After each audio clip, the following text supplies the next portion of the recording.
यात्रा जत्रेत मुस्लिम बंदी, भटक्यांच्या पंढरीत वादग्रस्त ठराव, महाराष्ट्रही चालला गायपट्ट्याच्या वाटेवर.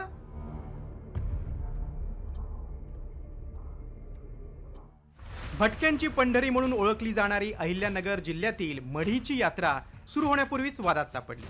त्याला कारण ठरलंय मढी ग्रामपंचायतीनं यात्रेच्या काळात मुस्लिम व्यावसायिकांना यात्रेत सहभागी होण्यावर घातलेली बंदी. मुस्लिम व्यावसायिक प्रथा परंपराचं पालन करत नसल्याचा दावा करत ही बंदी घालण्यात आली आहे. त्यामुळे नव्या वादाला तोंड फुटलंय. जे की आम्ही 4 वर्षापूर्वी देवस्थानचा ठराव घेतला, ग्रामपंचायतचा ठराव घेतला, अनेक वेळा या ठिकाणी भांडणं पण झाली, तरी पण अजूनही ते लोक या ठिकाणी सर्रासपणे याला सपोर्ट कोण करतं तर मुस्लिम समाजाचे लोक करतात. म्हणून ह्या सगळ्या भावना हिंदूंच्या नाथभक्तांच्या तीव्र होत्या आणि म्हणून आम्ही या काल ग्रामसभेचा या ठिकाणी ठराव घातलेला आहे. कुठल्याही परिस्थितीमध्ये मुस्लिमांची दुकानं आम्ही या ठिकाणी लावू देणार नाही. होळीपासून ते गुढीपाडव्यापर्यंत महिनाभर चालणारी मढीच्या कानिफनाथांची यात्रा गाढवांच्या बाजारासाठी प्रसिद्ध आहे. या यात्रेत मुस्लिम भाविकही सहभागी होतात. मात्र या यात्रेत मुस्लिम व्यावसायिकांना बंदी घालण्यात आल्याचा ठराव करण्यात आलाय. या ठरावात नेमकं काय आहे पाहूया. यात्रेच्या काळात ग्रामस्थ गादीवर न बसणं, मांसाहार न करणं या प्रथा पाळतात.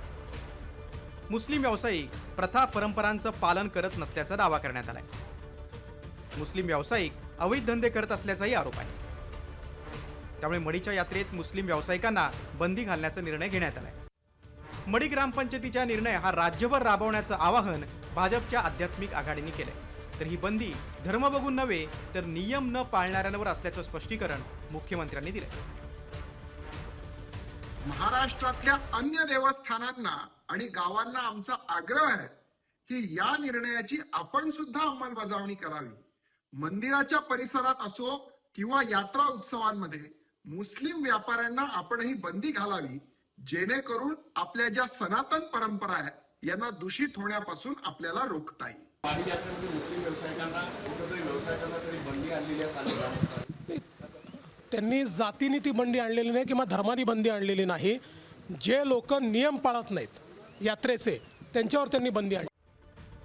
उत्तर प्रदेश सरकारनं कावड यात्रेदरम्यान यात्रेच्या मार्गावर मुस्लिम व्यावसायिकांनी दुकानं न लावण्याचा निर्णय घेतला होता.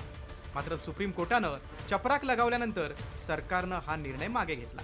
आता पुरोगामी समजल्या जाणाऱ्या महाराष्ट्रातच यात्रा आणि जत्रेत पोटाची खळगी भरण्यासाठी वणवण भटकणाऱ्या मुस्लिम व्यावसायिकांना बंदी घातली जात असेल तर महाराष्ट्र गायपट्ट्याच्या वाटेवर चालला आहे का, याचीच चर्चा रंगली. ब्युरो रिपोर्ट, साम टीव्ही न्यूज.